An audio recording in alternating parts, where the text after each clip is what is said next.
What is happening, people? Welcome back to the channel. Today, I'm absolutely delighted to say that I've secured an exclusive interview with former Spurs player Micky Hazard. Micky, how are you doing? I'm doing very well, thank you, Harry. How are you? I'm very good, thank you. Thank you so much for your time. How have you been keeping? You all right? Yeah, doing well. A bit fatigued. We've had a long year, but it's coming to an end, and now we've got a little bit a break, a little rest for a couple of weeks before we get going again. Great stuff. Like I said to you before, you do some amazing stuff. So in today's little interview, we're talking about your career and then your charity work. You do so many amazing things for Legend on the Bench. So we'll get on to that in just a bit. Thank you again for your time. If people are listening on YouTube, please like and subscribe. Make sure you get involved wherever you are listening. If you are listening on a podcast platform, drop us a follow and a 5-star review for more amazing interviews like this. I mean, a real honour to be talking to Micky today. Micky, let's get started then with your Spurs career. Where did it all begin for you? What were those early days like growing up and getting into football? What were they like? Well, I think as any young boy knows that when you are young playing football, everybody has a dream to be a professional footballer. In fact, I'd be very surprised if any kid didn't dream of that, given that football is the number one sport in the world. What was it like? Oh, it was amazing from one day to the next, to watch yourself grow as a footballer, to understand what's required to get to where you've got to go. It was really amazing being a young footballer in Sunderland, hoping you were going to be good enough to make the grade, then sort of grade, and the transition from one to the other. It was wonderful. I wouldn't swap it for the world. Yeah. Oh, good stuff, Micky. Thank you. And as a schoolboy, then, like, what options did you have? First being scouted. I'm thinking back then. What made you choose Tottenham? What was the pull? I don't think there was any pull. I think that I had quite a number of clubs interested in me. And obviously I was too young to make the decision, 11, 12, 13. I wasn't sort of wise enough yet to make a decision that would benefit me for the rest of my life. So the decision was sort of left with my dad. And the Tottenham scout at the time, a guy called Ken Pedersen, really lovely guy, came and watched me play. And then the following week he came and watched me play. And then the following week he came and watched me play. And he spent the next sort of 2 to 3 years watching me play, take me through to his house. He lived on a football pitch just off to the side. And he used to train me through Oakenley Spring or Hettonley Old, one of the two. And he was non-stop. He befriended my dad. Every game I ever played, he attended. He was with my dad on the side of the pitch, making sure no other scouts could get friendly with my dad. And then came along when we could sign and travel down to Spurs. He made sure that the offer that he made to me was sort of good enough for my dad. My dad had a loyalty to him anyway, but he made sure that he got Tottenham to offer me YTS alongside signing schoolboy forms. So I knew that at the age of 14, when I signed schoolboy forms, I actually was guaranteed YTS as well, which sort of removes a lot of pressure, I think. I think I would have probably been good enough anyway, but to be guaranteed it was lovely. And at the time, it really felt amazing. And at that stage, you don't really understand that, well, in 2 years' time, you're moving away from your mum, your dad, your brothers, your sisters, your aunts, your uncles, and all your friends. And you're going to live in a completely foreign place. So the difficulties were yet to come, but at that time, it was wonderful. How much of it do you kind of remember though as well? Because like someone like me, for example, on a completely different note, like even my memory's not great if you just go back a few years when I was younger. And of course, as I can only imagine a lot happens as well in a short period of time, a lot of change. So when you look back on it, there's some bits that you maybe remember better than others. Yeah, I think that's just natural, just normal. I think the more exciting the bit, the more you remember it. So I remember fairly well my periods of travelling down to Spurs with my dad, training with the schoolboys, training with the youth team, training with the first team as a 14-year-old was surreal. First time I ever saw Glenn Hoddle play. I remember watching first team training in the gym at White Hart Lane and travelled back home to Sunderland. I remember saying to my best friend at school that I've just seen the best player in the world play. I said he was incredible. It was Glenn Hoddle. Turned out to be one of my all-time heroes anyway. But it was a wonderful period. And then to have sort of Glenn Hoddle picking me out as being a one for the future, sort of meant that much more because I'd picked him out at the 8 when I was 14 and he was picking me out when I was 16. So, it's really special times, really memories that I don't think you can forget them because they're so special. That are not so good or they're not as eye-catching or they're not as exciting. Excitement things you sort of tend to remember, they stick. Yeah, it's funny that things that like kind of are more important and as you said there, more exciting, they do stick with you. It is so true, whatever you do. So it's interesting. It's the same as well for a footballer. Micky, thank you. I've got to ask, what was it like as a young player working under the general in Keith Birkinshaw and playing as part of the successful 80s team? I think that working under Keith was probably the best thing for me. I think that he was a straight talker. So he told you as it was. There was no airs or graces on Keith. If he had something to say, he would say it. I think that was good for me. I was a bit of a Jack the Lad at times. I was very shy and quiet, but I was also a bit of I had this belief on how the game should be played and wouldn't deviate from it no matter what anybody said because that's how the game, in my opinion, should be played. So consequently, sometimes you do have to sort of have a backup plan as well. But I wanted to play this beautiful game where I was doing skills and passing and scoring wonder goals and wonder passes and all of those things. And the dirty side of the game, the tracking back and making sliding tackles and winning headers, didn't appeal to me. So Keith was good for me in that respect, in that he always was trying to make me a more rounded player, a more complete player. Whereas I was sort of fighting against him to sort of just remain the beautiful player. Yeah. Okay. Thank you very much. Thank you. A lot of viewers got in touch and wanted to ask that question. So clearly means a lot still Spurs fans. Micky, thank you. What moments for you then stand out as highlights in your Spurs career? Oh wow. Well, if I had to choose probably the 3 greatest highlights and put them in order of 1 to 3. And there was many highlights. Obviously, your debut is always very special. Your first goal is very special.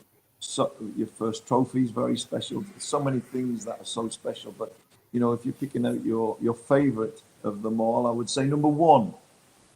And it goes against the grain. And I'm not sure any other footballer in the history of the world would choose what I'm about to choose because they would all say, oh, when I won my first trophy or when I was this or when I was that, when I scored my hat-trick or, My greatest memory that I have of my life at Spurs was the finale,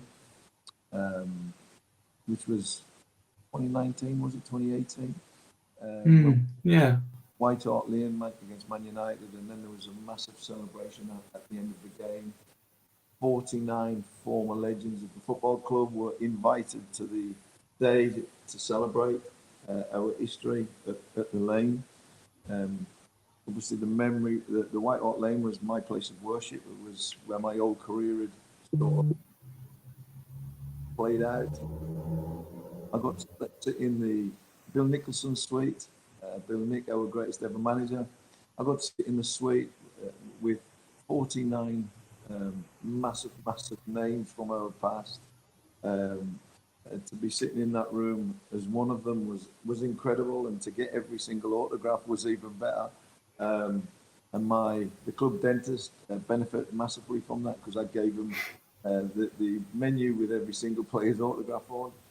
So that was amazing. Then to stand in the tunnel, in the queue of players waiting to be introduced to the crowd at the end of the game, I stood I had David Ginola in front of me, and I had Glenn Hoddle behind me. I mean, come on.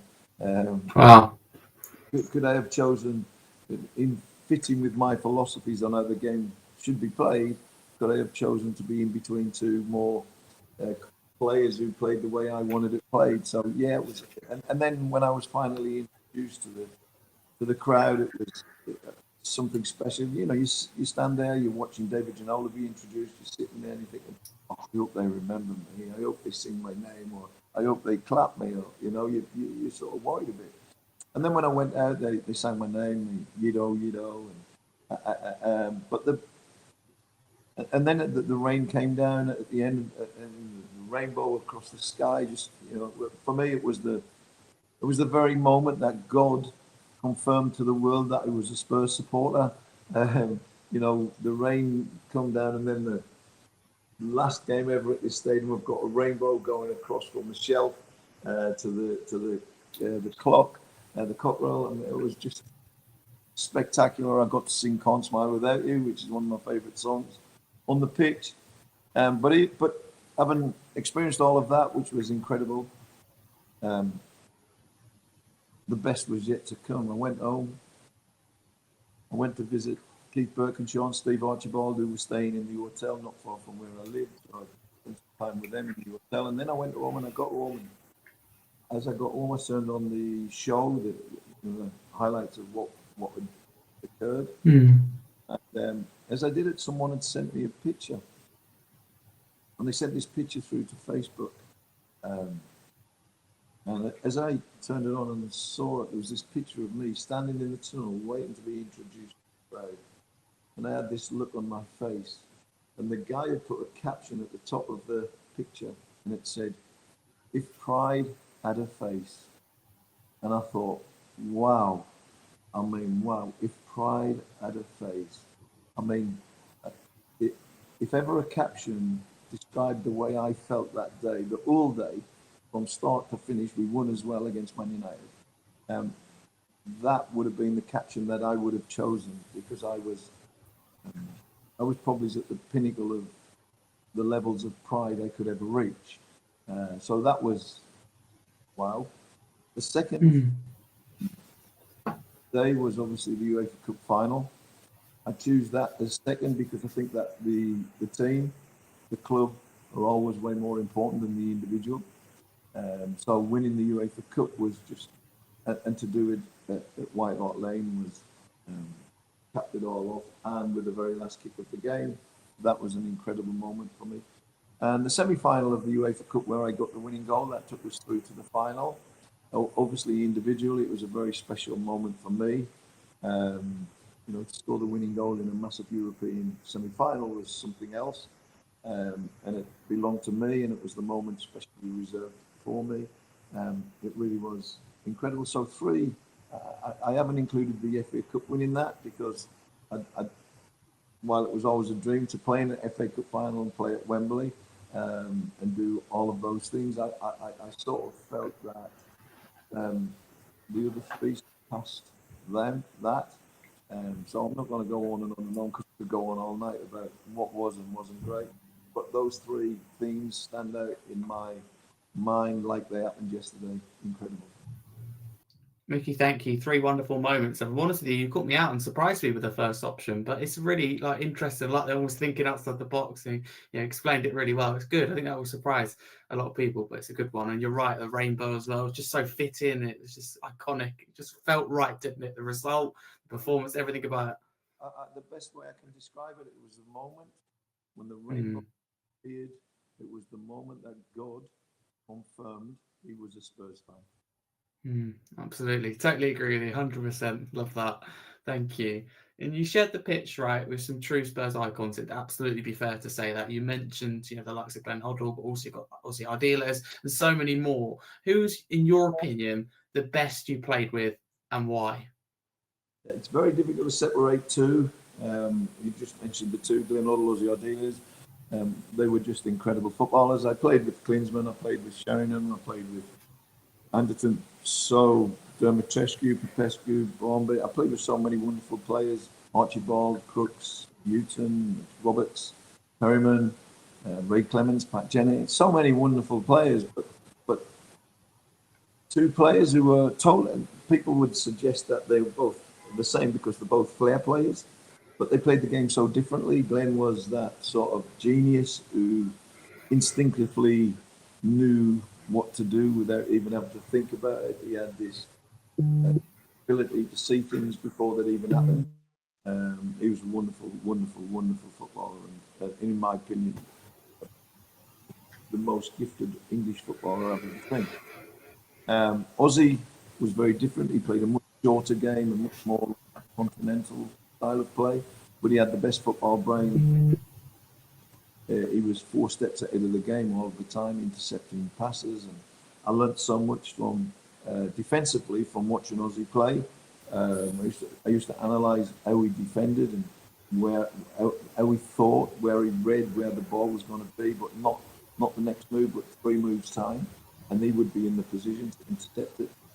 So yeah, 2 wonderful players, and I can't see beyond those 2. Okay, thank you. No, that's fair enough. I mean, as you said, they're 2 amazing players. It's interesting as well how you say it, play the game in different ways. That's what makes it, I think, an individual player special. They play it differently, than anyone else. Micky, thank you for that.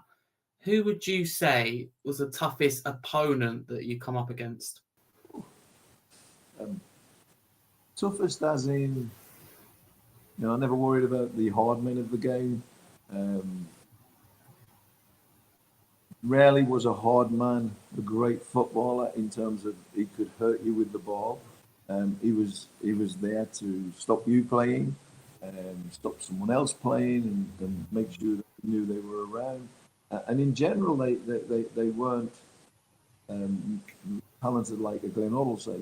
But Graham Souness, I would sort of rank very highly. He was hard without the ball and brilliant with the ball. So he was a super player. I still wouldn't put him as the most difficult opponent I ever played against. I would say he's one of the best I've ever played against because he had everything.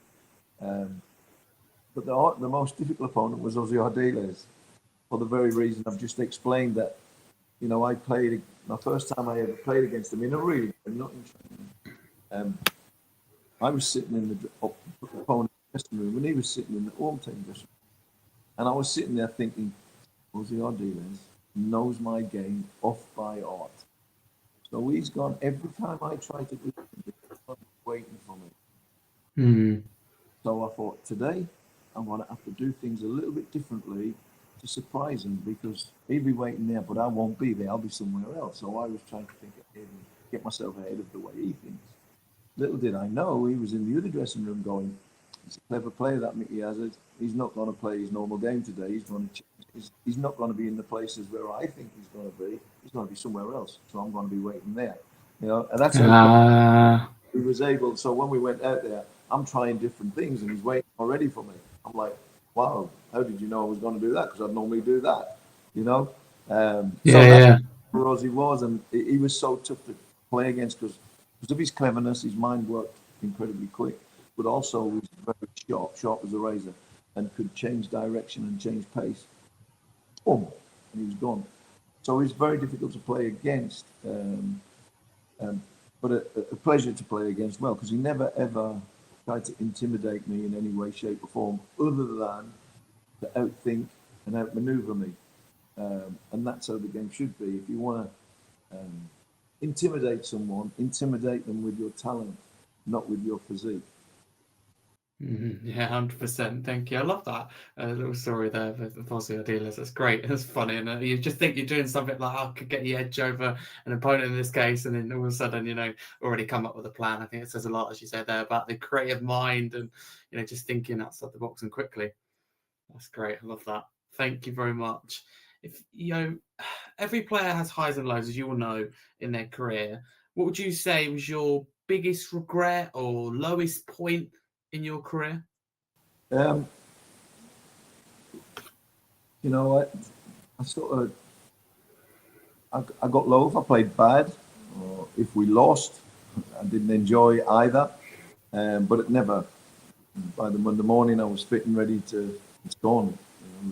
You train to cast it aside and move on.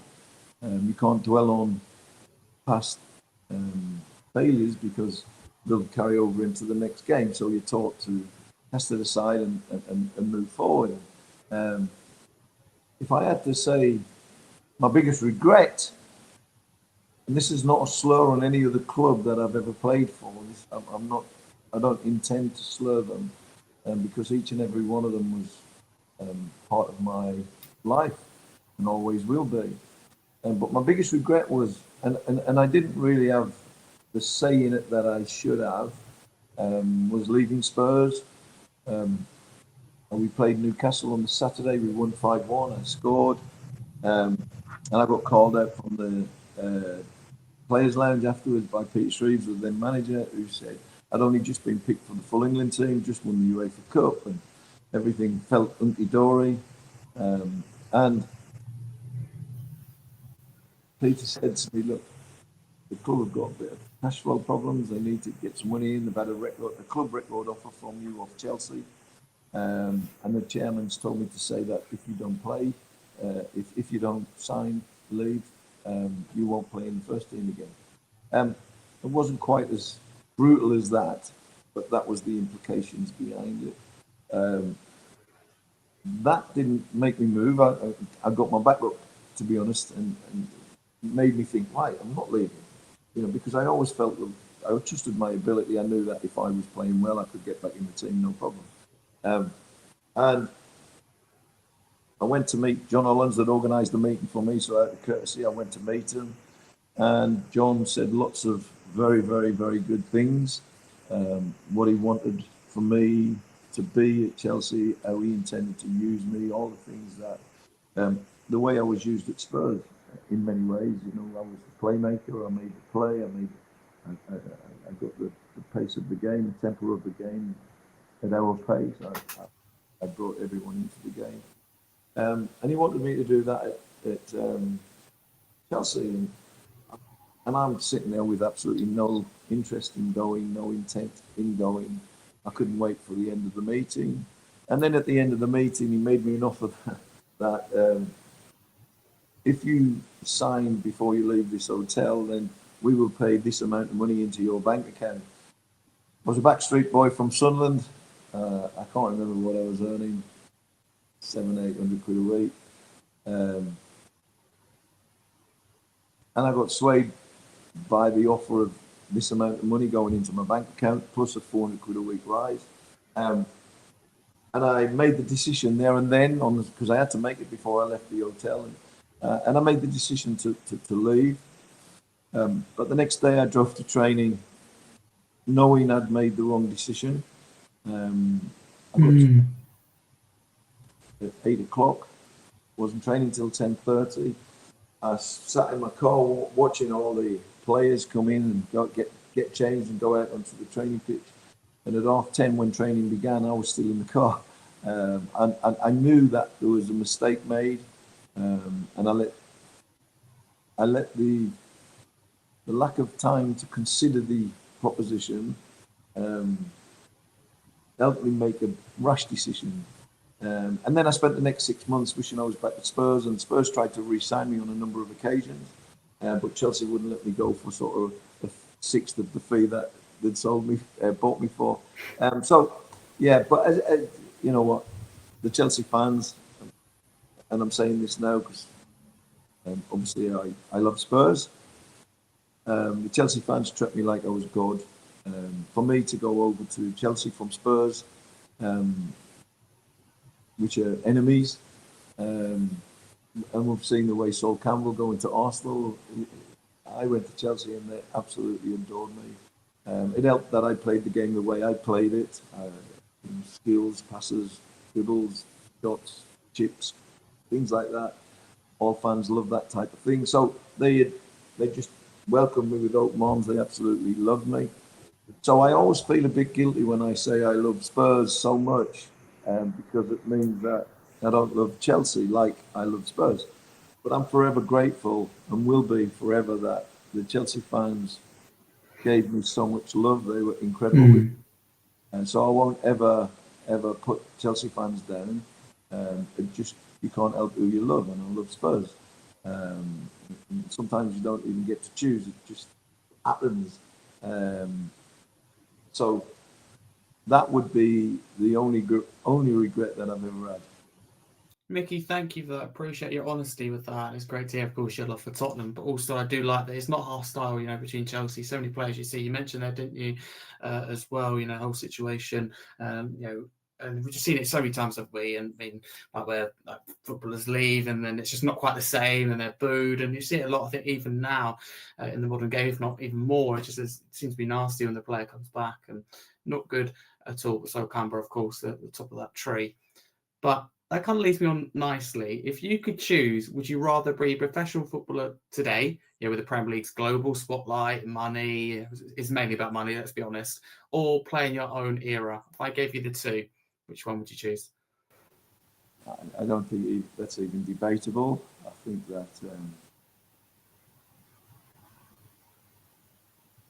I'm slightly biased. I don't mind admitting that. I'm slightly biased, but I think I was blessed and fortunate enough to play football when it was at its very, very peak. It was an incredible time to play. There was still the closeness between fans and players. In other words, when we trained, they came and watched, and as we walked off, we'd walk off with them. So there was a togetherness there that can't be there today, purely on the basis of the amount of money that's on offer. So if someone's earning £200,000 a week, you can't allow people to access them that easily because they need protecting as well, kidnapped or whatever. So I think that I played football at the best time. I also, not just in terms of the freedom that we got, and we weren't, social media wasn't around, so we weren't followed right, left, and centre. And every time we walked down the street, someone was taking pictures of us. It was a wonderful time to play, wonderful time to be sort of a togetherness with the fans. But most of all, it was a time when I felt, and maybe it was because that's how we played at Spurs, it was a time I felt that creativity was at its greatest. Every team had talented, gifted individuals that people would pay to watch. And I sort of was flourishing in that environment, as did Glenn Hoddles, as did the Tony Carries, the Alan Hudson, Pat Nevett. I mean, wonderful footballers, skillful, talented Stan Bowles. There's so many great footballers around who played with creativity, flair. And I, without being critical of modern day football, because it's not my style to criticize, I just feel like we've sacrificed a lot of the skill, the creativity, the flair, the imagination, and we've sort of made it we've turned athletes into footballers when we really needed to turn footballers into athletes. Because the game is about, I don't know, I'm a fan now. When I go to football, I don't jump off my seat when someone makes an 100-yard dash pitch. I do if he runs with the ball and beats 5 players like Micky van der Ven the other week. Wow, wow. So I wish there was more creativity, more penetration, more flair in the game. I know it will come back. 100% will come back because that's football. It's got a cycle that it has to run, and it runs around this circle, and eventually it comes back to square one, and then it goes round again, and it's forever changing. And sometimes changes are for the best, sometimes they're not. And there's lots of things about the modern day game that would be great in my day as well. I just wish there was more natural flair, creativity around today as there was in my day and even before my day. And yeah, I'm biased. I love that type of player because that's the type of player that I was. I love watching that type of player. James Maddison is a throwback to James Maddison at his very best is so exciting to watch. Mm. Go back to the players in my era. There was lots of James Maddisons around. It's just maybe drifted slightly too far the other way. We need to bring it back, and we need to get more James Maddisons, more Paul Scholes's out onto the football pitch. Absolutely. No, thank you, Micky. Appreciate that, showing your views on the current game. What do you make then of this current Tottenham side, what we've seen so far on the 25-26 season under Thomas Frank? What are your thoughts? Well, I think first and foremost, there's a process that any new manager has to do. He has to come in, and it's quite a difficult balancing act, because you have your own beliefs on how the game is played, but there's a 125, 140 year history about the game is played at this football club. So when you go back through our history and you see the quality of the footballers and the type of footballers that are worshipped at our club, the flair, the creativity, the dribblers, the Oddles, the Waddles, the Ordelas, the Jimmy Graves, Kane, so many wonderful, wonderful footballers. So when you come in as a new manager, you don't just have a responsibility of turning the team into a good side. There's a responsibility to be true to the philosophies of the football club also. And that's the difficult balancing act of is how do we play the Tottenham way while trying to implement my way. But what happens is, and that's the process that takes place. So there's now a balancing act that we have to create whereby the flair, the creativity, the fast-flowing, free-flowing football that Spurs are renowned for throughout its history, the whole thing changes when this moves to there, and the manager's own philosophies and beliefs moves to there. So he adds to what's already there as a football club. Instead of taking anything away, he adds his own beliefs and that to it without detracting from the philosophies and histories of the history of the football club. And when the two combine and come closer together, that's when it clicks into place. And sometimes it happens overnight, as it did against PSG in the Super Cup when we played absolutely wow. I mean, outplaying the best team in Europe, and 2-0 up with 5 minutes to go. And I do wonder that, did that set the expectation levels too high? Did we have an expectation because of that game? Wow, this is too high. We suddenly had this expectation. We're going to win the Champions League. I did. So I wonder if we'd have got beat 5-0 in that first game, we've set our expectation levels lower, so that when good results, we really appreciated them, and when we had bad results, we didn't go off over the edge about thinking about how bad it was.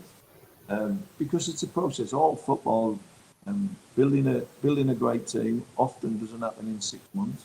It happens over a period of 2 to 3 years. I remember Alex Ferguson when he built that incredible Manchester United team that had success upon success upon success. In his 5th year, he hadn't won a trophy. And if they'd have lost against Oxford in the FA Cup, he would have got the sack. But they won that day. They went on to win the FA Cup, and from there, the rest is history. So sometimes you have to be aware of the process and try to watch the coming together of the philosophy and the management philosophies. And when they meet, that's when you know it's going to turn in your favour. And sometimes managers don't get the time to do that. In modern day football, there's a high demand on instant success. And I understand it, because I'm a fan now and I'm no different. But I also understand that you have to be patient, you have to accept along the way the ups and there's going to be downs.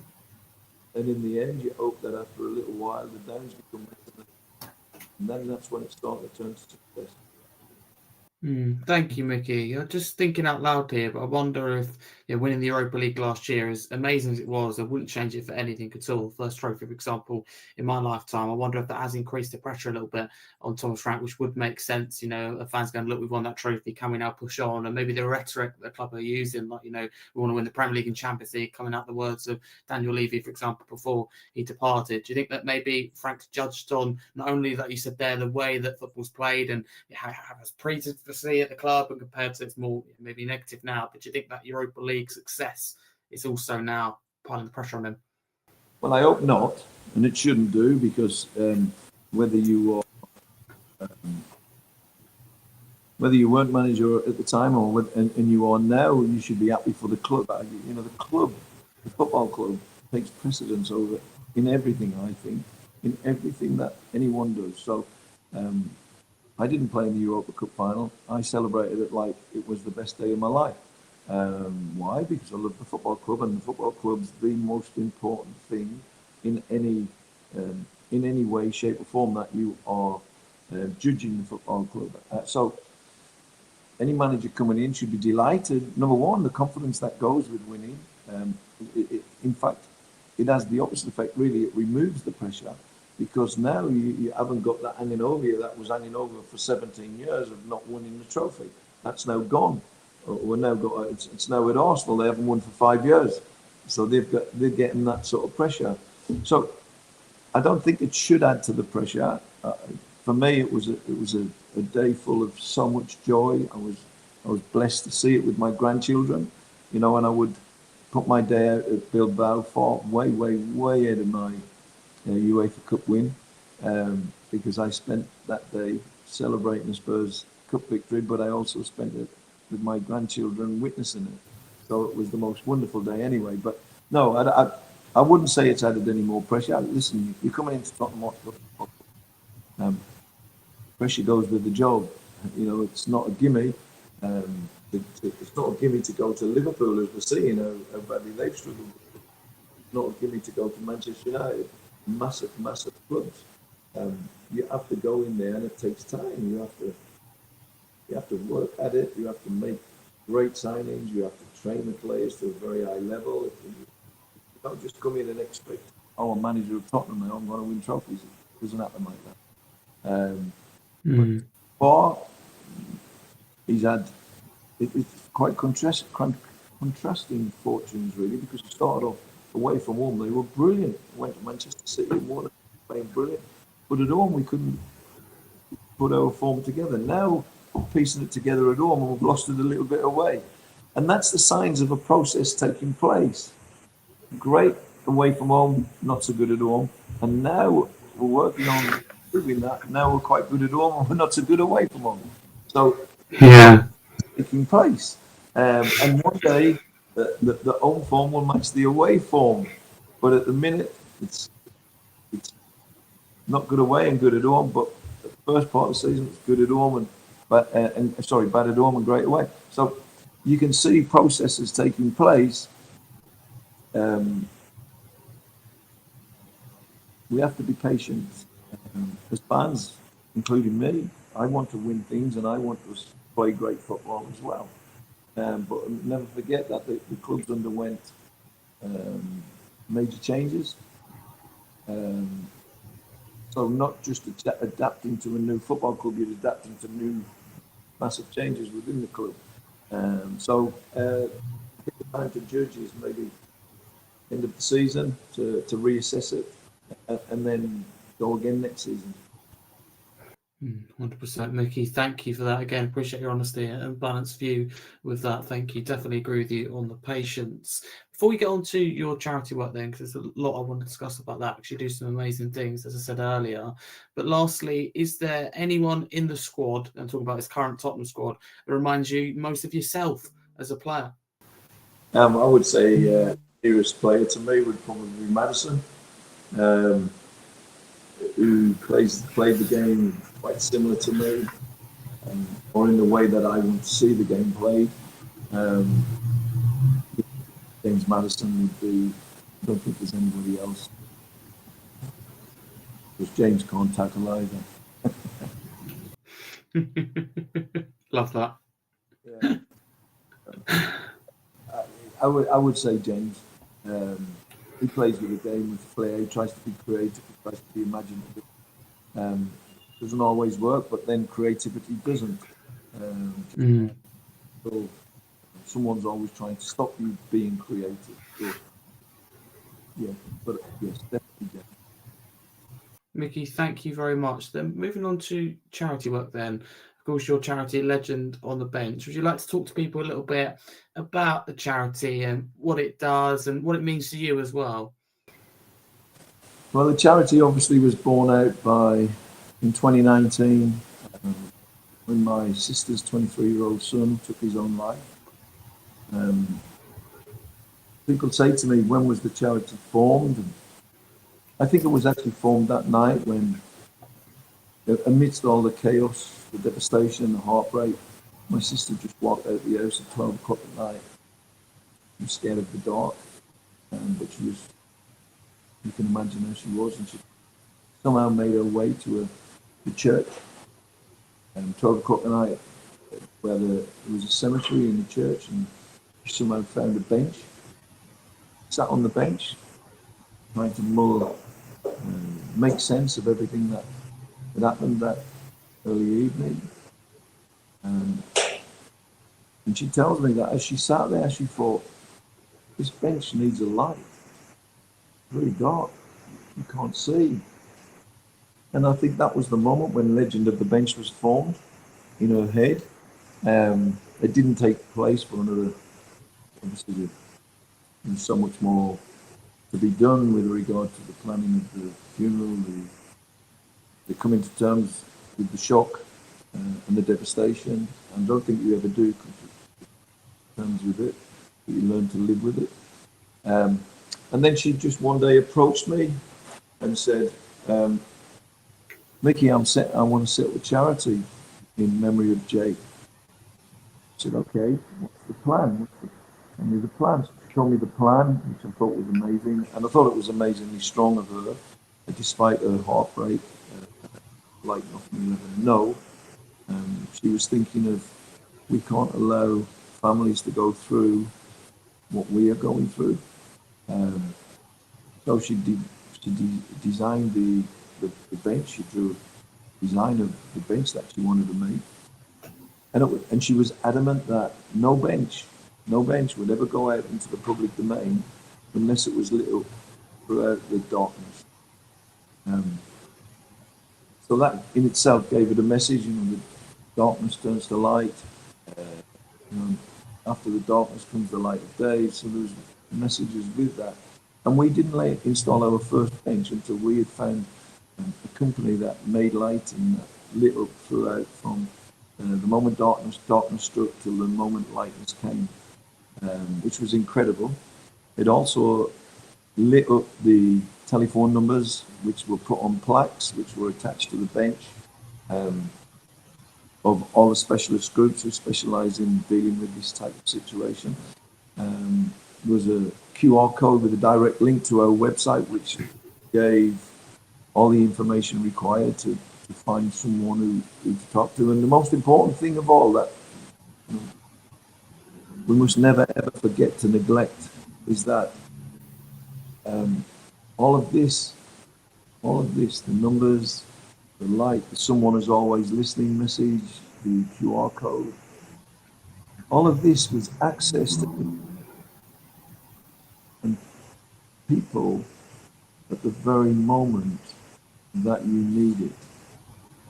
So when you're walking through the park in total despair and you're contemplating doing naughty things, and you see the light in the distance, you make your way to the light, you see the message first. That's the thing that I like most about it, is that at the very moment that help and support is required, it's right there before you.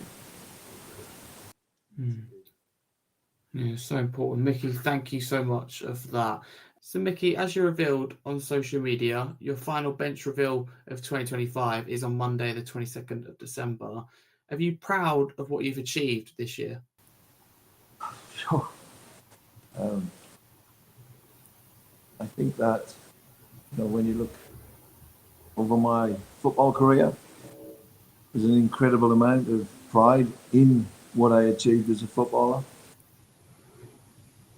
It pays into absolute and total insignificance when I talk about the pride I feel for what we've achieved throughout the course of the last year or two. We are bringing awareness to mental health and suicide. And we are removing the stigma that's attached to all of that.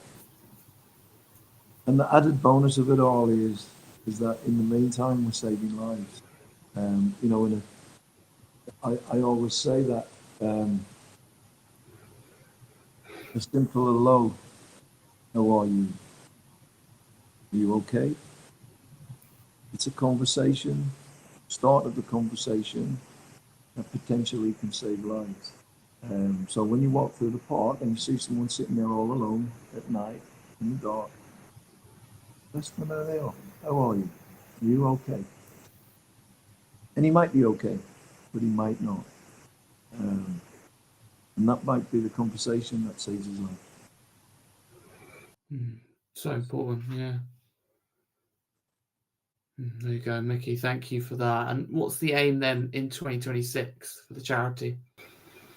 The aim is to expand,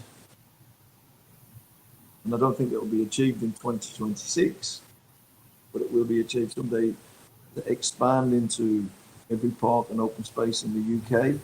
And we've got benches in Scotland, Ireland, Wales, all over the UK, all over England. And the aims are the same as when we set off, that we want to remove the stigma attached to mental health and suicide. We want people to stand up and talk. When you're in that place, it takes incredible courage to stand up and talk. Incredible courage. But just as it takes the courage to stand up and talk, it takes courage to sit down and listen. So the two go hand in hand. You need people stand up and talk and not be afraid to talk and not be embarrassed by talking. And if you look at the recent Spurs campaign, what they're doing with regard to the numbers of people that are, when they've sort of did the questionnaire, people are actually embarrassed to speak up because they feel that what they are feeling is not serious enough. No. If you're feeling low and down, speak up. And there'll always be someone listening. Someone is always listening. So no fear.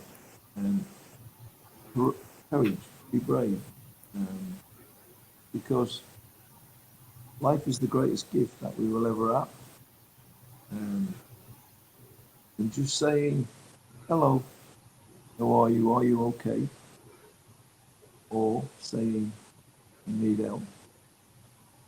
And actually maintain the greatest gift we've ever had.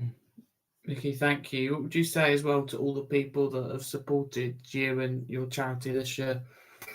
Well, I have to say it's been immense. For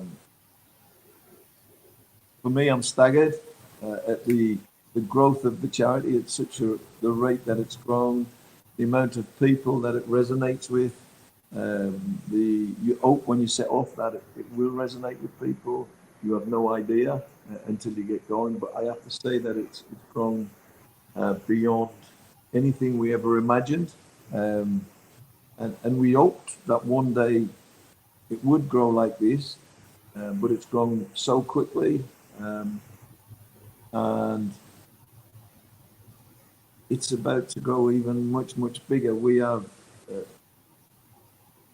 can't speak too much about the things that are happening, but we're working with Samaritans, we're working with Mind, we're working with SOBS, which is a suicide bereavement charity. So it's gone from being just a tiny little idea, and it's escalated to something that's grabbed the UK, and not just the UK. We get messages from Australia or America, from everywhere, and people saying, "Can you bring these to America? Can you bring them to Australia?" And it really is. Wow. Makes me feel incredibly proud. to know that. The most important thing that I've ever been involved in my whole life. And it's pride beyond pride, I think. I think if they took a picture of me now, like they did in the finale, they'd actually see a face full of so much more pride, because we're doing something far greater than football. Football is the greatest sport that's ever been played. Tottenham's the greatest club that's ever been, in my opinion. But none of them come close to even what we're doing.